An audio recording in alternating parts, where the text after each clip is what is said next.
কত কথা হয়েছিল সে রাতে, চারটাও ছিল জেগে সাথে। কত কথা হয়েছিল সে রাতে, চারটাও ছিল জেগে সাথে। তবু কি হয়েও যেন কিছুই না হয়, তাই আমি ভুলে গেছি হারানোর ভয়। জোছনা মাখাই রাতে, চলো ভেসে যায় একসাথে, অসীম অনন্তকালে। আমার যখন খারাপ লাগবে আমি তোকে ফোন দিব। ফোন দিয়ে আমি তোর সঙ্গে কথা বলবো, অনেক কথা বলবো। ভয় পায় না, আমি তো তোমার বড় ভাইয়ের মতো। ভয় পাওয়ার কিছু নাই। মায়া মানুষের পরীক্ষা দেয় স্বামীর ঘরে, এই স্কুল কলেজে যে এত পরীক্ষা দিয়ে কোনো লাভ নাই।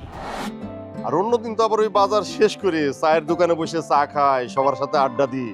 আজকে ওই সব কিছুই করি, তাড়াতাড়ি চলে আসছি তোর জন্য। আর শোন, ওই ওর মধ্যে ভালো মানে টাটকা শাকসবজি আছে, ওগুলো এখনই রান্না কর, তাহলে খাইতে অনেক স্বাদ লাগবে। বাবা, তুমি কখনো টাটকা সবজি ছাড়া বাজার থেকে কিছু এনেছো? কবে এনেছো বলো? সবসময় তো টাটকা সবজি নিয়ে আসো। আমার মেয়ে খাবে বলে কথা, আমি কি টাটকা না এনে পারি? হ্যাঁ বাবা শোনো না, আমি এর মধ্যে রান্নাটা শেষ করে ফেলি, তুমি চাইলে বাজার থেকে একটু ঘুরে টুরে চা খেয়ে আসতে পারো। না রে মা, একবার যখন চলে আসছি এখন আর যাবো না। আর তাছাড়া তোরে নিয়ে আমার খুব টেনশন হয়। তুই কবে যে লেখাপড়াটা শেষ করে তাড়াতাড়ি ঢাকায় যাবি, তারপর আমার সাথে তখন বাজারে গেলে আর সারাদিন বাড়িতে আসবো না, বাজারে বসে খালি সারাদিন চা খাবো আর ওখানেই আড্ডা। হ্যাঁ, তখন সারাক্ষণ বাজারে ঘুরে ঘুরে শরীরটা আরো খারাপ করবা। তুমি এখনই যে পরিমাণ অনিয়ম করো, আমি যখন ঢাকায় যাব তখন কি যে করবে তুমি? কোথায় আমি আবার কোথায় অনিয়ম করবো? আমি তো সবকিছু ঠিকঠাকই করতেছি। শোন, এইসব নিয়ে তোর একদম চিন্তা করার দরকার নাই। তুই শুধু যত তাড়াতাড়ি পারিস লেখাপড়াটা শেষ করে শহরে চলে যা। তুই শহরে চলে গেলে আমি একটু স্বস্তিতে থাকতে পারবো ভাই। বাবা, আমি ঠিক করেছি আমি শহরে গিয়ে ল নিয়ে পড়াশোনা করব। আমি একদিন অনেক বড় একজন লয়ার হব। তারপর দেখবে এই সবগুলো বদমাশকে আমি জেলের ভাত খাওয়াবো। মারে, আমি আল্লাহর কাছে তোর জন্য সবসময় দোয়া করি, আল্লাহ যেন তোর স্বপ্নটা পূরণ করে। মা, তুই যদি সত্যি সত্যি বড় লয়ার হতে পারিস আর আমি যদি সেটা দেখে যাইতে পারি, তাহলে আমি মরলেও শান্তি পাবো। তুমি আবার বাজে কথা শুরু করলে বাবা। তুমি জানো না, তুমি যখন মরার কথা বলো আমি ঠিকভাবে কোনো কিছু করতে পারি না। ধ্যাৎ, তোমাকে না কোনো কিছু বোঝানোই ঠিক না। ধ্যাৎ, আমার কথাটা শুনে যা। তোমার কোনো কথা শুনতে আমি যাচ্ছি না, তুমি যাও। পাগলি মেয়ে আমার। ভালো করে রান্না করিস।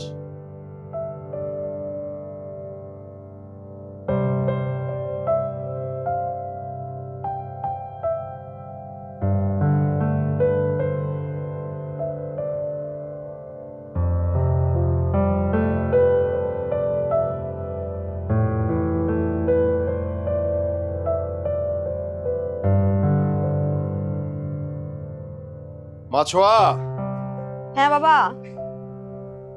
ঢাকায় ফোন করেছিলাম, আমার বন্ধু তো শুনে মহা খুশি। ও বলছে আসবে আসবে, তোর মেয়ে আমার বাসায় আসবে, এতে সমস্যা কি? হ্যাঁ, আরে তোর মেয়ে কি আমার মেয়ে না? বাবা, আর কি বললো তোমাকে? আরো অনেক অনেক কিছু বলছে।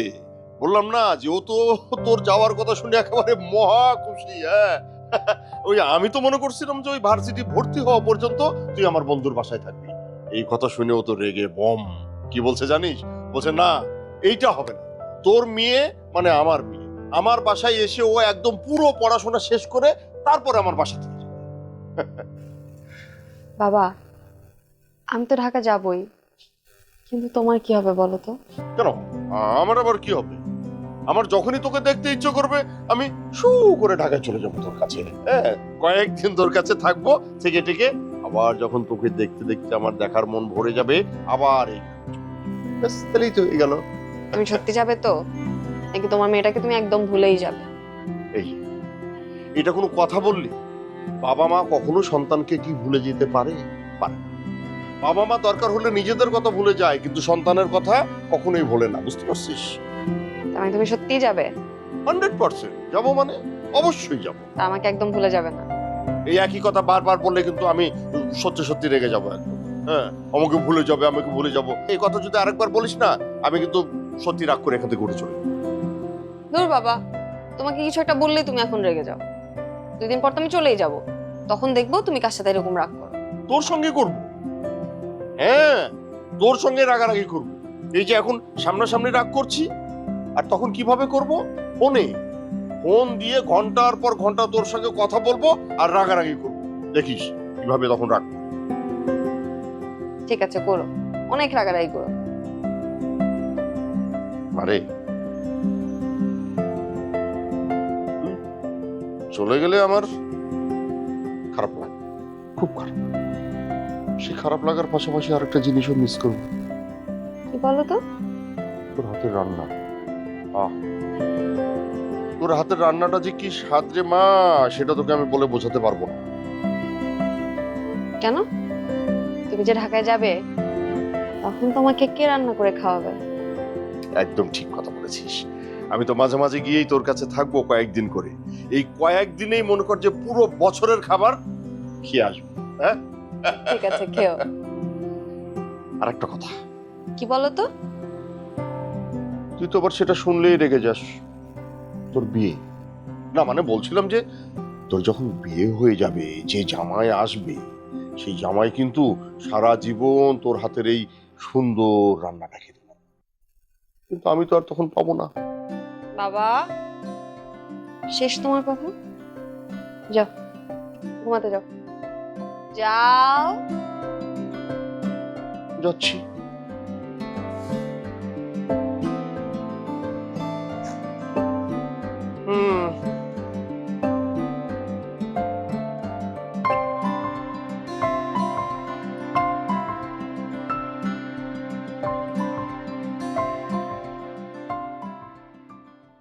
মাস্টার সাহেব, মাস্টার সাহেব বাড়িতে আছেন? মাস্টার সাহেব, আমি চেয়ারম্যান। আসেন ভাই, আসেন আসেন।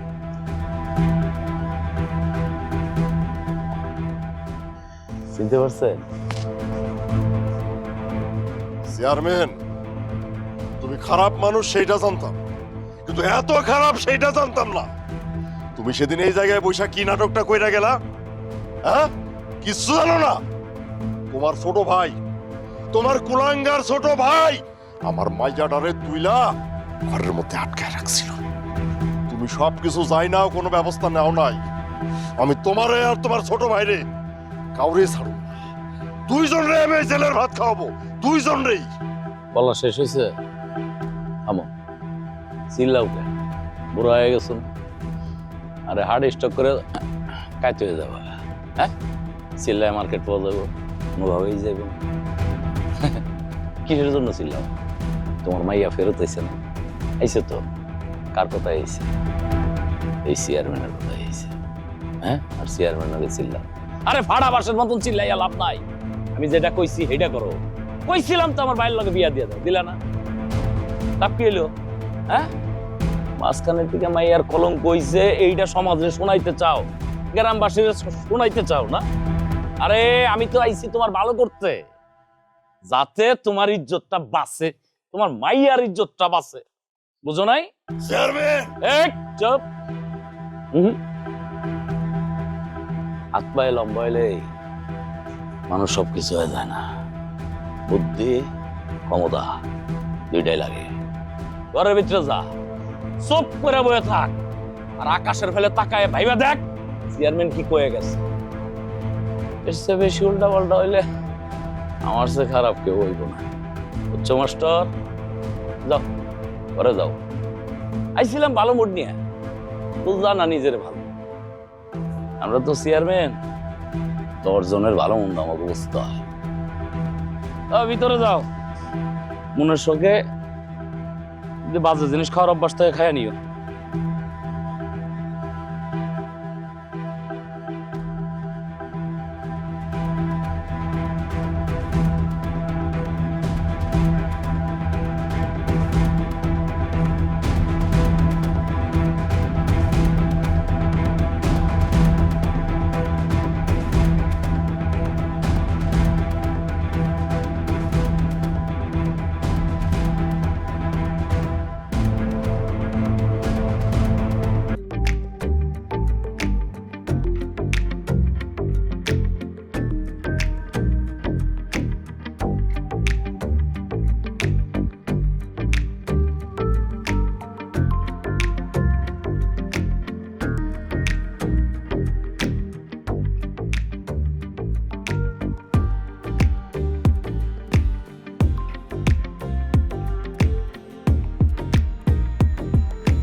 আমার কথা শোনো। তুমি কেন আমার সাথে এমন করতেছো? হ্যাঁ, আমি কি করছি? কেন আসছো তুমি? আমি তোমার সাথে কথা বলা ছাড়া থাকতে পারি না। হে, তুমি আমার সাথে এরকম রাগ দেখাচ্ছ কেন? আমার দোষটা কি? দোষ? তুমি তো কোনো দোষ করনি। আচ্ছা আবিদ, আমাকে একটা কথা বলো, তুমি কি কখনো একবারের জন্য আমার কথা ভেবেছো?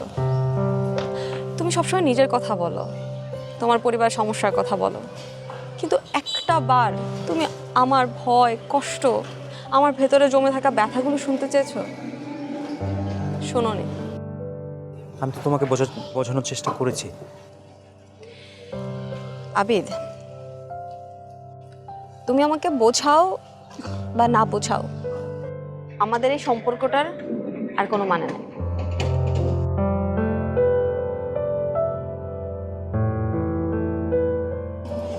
আবিদ, আমি আর কিছু শুনতে চাই না। তুমি প্লিজ আমার হাতটা ছাড়ো।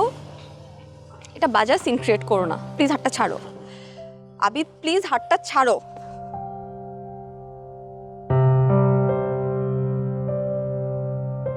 আমি তোমাকে ছাড়া থাকতে পারবো না।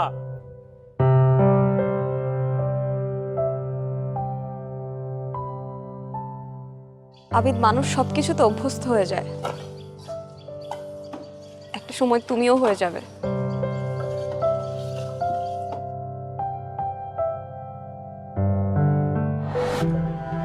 মাস্টার সাহেব,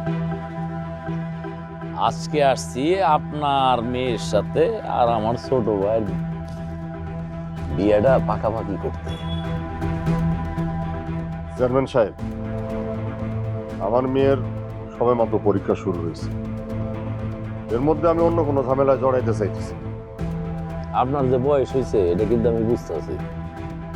আগেও একদিন কইছি, আবার কই। আরে আমি কি আপনারা কইছি যে পরীক্ষার মধ্যে মায়ের বিয়ে দেন?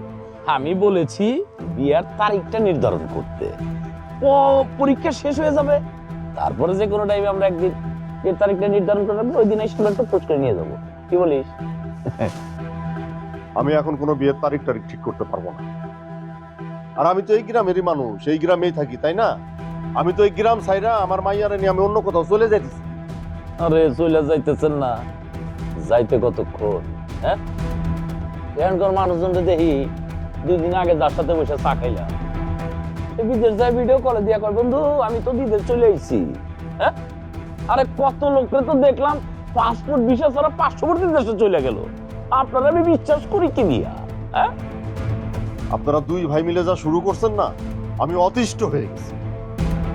মাফ চাই আপনাদের কাছে, অনুরোধ করতেছি, আমার মেয়ের পরীক্ষাটা অন্তত ঠিকঠাক ভাবে দিতে দেন। আমরা 2 ভাই কি করছি? আপনার মায়ের পরীক্ষায় বাধা দিছি? কই না তো, আমি তো দেই নাই। এই তুই দিছস? না, আমার ছোট ভাইও দেয় নাই। পরীক্ষা দেয়, আমি তো এসে বিয়ের তারিখ নির্ধারণ করতে। আপনারা বাধা দেন নাই, কিন্তু এমন কাজ কাম করতেছেন সেটা বাধা দেওয়ার চাইতে কোনো অংশে কম না। মাস্টার সাহেব, আমার সম্বন্ধে আপনার ধারণা আছে? নাই। আর আমি এই অত্র এলাকার চেয়ারম্যান, ওই রাইসা জড়িয়া বসি নাই। আমার দাপট সম্বন্ধে আপনার কোনো ধারণা আছে? আছে, খুব ভালো ধারণা আছে। আর ধারণা আছে বইলাই আমি কোনো কথা বা তর্কে আপনার সাথে জড়াইতে চাই। আর শুধু কথা আর তর্কে না, কোনো কিছু মাধ্যম দিয়ে আপনাদের সাথে আমি জড়াইতে চাই না। এই যে আপনার ছোট ভাই, আপনার এই বকাটে ছোট ভাই আমার মাইয়াটার যে তুইলা নিয়ে গেল, কামটা কি ঠিক করছে? বলেন, কামটা কি ঠিক করছে? ঠিক করে নাই, একদমই ঠিক করে নাই। আমার ভাইয়াডারে তুতা পাখির মতন বুঝাইয়া আপনার মাইয়াডারে আপনার বাসায় পৌঁছাই দিছি। দেই নাই? তা না হইলে কি শেষ করেন? থামলেন কে? একদম মাস্টার সাহেব, পুরা বয়সে আপনি উত্তেজিত না হন, আমিও না হন। আমি আইছি বিয়ার তারিখ নির্ধারণ। আমি অত কিছুর মধ্যে না যাই। আমার সামনে যদি তারিখ নির্ধারণ করতে আপনার অসুবিধা হয়, তাহলে বাপ আর মাইয়া 2জনে মিলে বৈশা তারিখ ঠিক করবেন। 2-1 দিন পর আমি আবার আসবো, তারিখটা জানা যাবো। কেমন? আয়।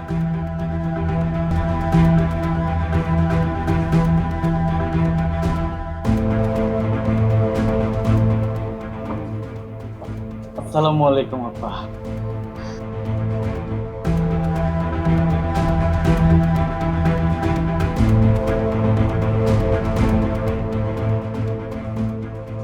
বাবা, চেয়ারম্যানের ভাই এখানে কি করছে? ও যা বলছো এটা তো শোনার দরকার নাই। আমি ওদেরকে যা বলা বলে দিচ্ছি, ওইসব নিয়ে তোরা চিন্তা করবি। তোর পরীক্ষা, তুই পড়াশোনায় মনোযোগ, ঠিক আছে? ভালোভাবে লেখাপড়া কর, বাকিটা পরে দেখা। আমি তো পড়াশোনায় মনোযোগ দিতে পারতেছি না বাবা। আমি যখনই পড়াশোনায় মনোযোগ দিতে যাইতেছি তখনই এই দুজন মানুষের চেহারা আমার চোখের সামনে ভাসতেছে। আমি কি করব বলো? আমি জানি তুমি আমাকে নিয়ে অনেক দুশ্চিন্তা করো বাবা। আমার তো তুমি ছাড়া কেউ নাই, মাও নাই, এখন কোনো বন্ধু বান্ধবও নাই যার কাছে আমি সবকিছু বলতে পারবো। আমি জানি, সবই জানি রে। তারপরও তোর আমি আবারও বলছি, এইসব চিন্তা তোর মাথায় নেওয়ার কোনো দরকার নাই। তোর পরীক্ষা তুই সুন্দরভাবে পড়া, আগে ভালোভাবে পরীক্ষাটা দে, বাকিটা পরে দেখা যাবে রে মা। তুই একদম চিন্তা করিস না এসব নিয়ে। বাবা তুমি বারবার এক কথা কেন বলছো? আমি তো বললামই আমার পক্ষে যতটুকু সম্ভব আমি তত ভালো পরীক্ষা দেওয়ার চেষ্টা করব। এর চাইতে বেশি কিছু তো আমি পারবো না। আর যে পরিমাণ ভয় আমি পাচ্ছি সেটা তো তুমি বুঝতে পারছো না। আমি সবই বুঝি রে মা, আমি সবই বুঝি। তুই এর স্যার বেশি কিছু করতেও পারবি না, কিন্তু আমি তো জানার পরেও কিছুই করতে পারতেছি না। আর কিছু করতে না পারো বাবা, সাহসটুকু তো অন্তত দিতে পারো। সেটা তো জীবন, আমি আছি তো। তোর বাবা তো এখনো বেঁচে আছে, তাই না? তুই ওগুলো নিয়ে এত চিন্তা করিস না তো মা। তুই শুধু ভালোভাবে পড়াশোনা করে পরীক্ষাটা দে, ঠিক আছে? এত চিন্তা তোর করতে হবে। চল এখন ঘরে চল। ও বাবা, ঘরে কিন্তু রান্না করার মতো কিচ্ছু নেই। রাতে কি খাবো আমরা? কিন্তু মারে, বাড়িতে এখন তোরে একলা রেখে যে বাজারে যাব, সেই সাহসটা তো পাইতেছি না। ওই চেয়ারম্যান আর চেয়ারম্যানের ছোট ভাই, ওরা দুইজন যে কি শয়তানের শয়তান, একটু সুযোগ পাইলে একটা দুর্ঘটনা ঘটাই ফেলে। আমরা সবাই হাতে পায়ে দেখতে একই রকম হলে ভিতরে ভিতরে সবাই আলাদা। সেটা তো খুবই স্বাভাবিক, আর সেটা শুধু আমি কেন, সবাই জানে। জানে, তবুও বলা। সত্যি কথা বলতে ছোঁয়া ফিরেছে ঠিকই, কিন্তু অনেকটা না ফেরার মতো। কি বলছো সব? এতদিন পর গ্রাম থেকে এসে এরকম হতাশাজনক কথাবার্তা? কিছু কি হয়েছে? হাসির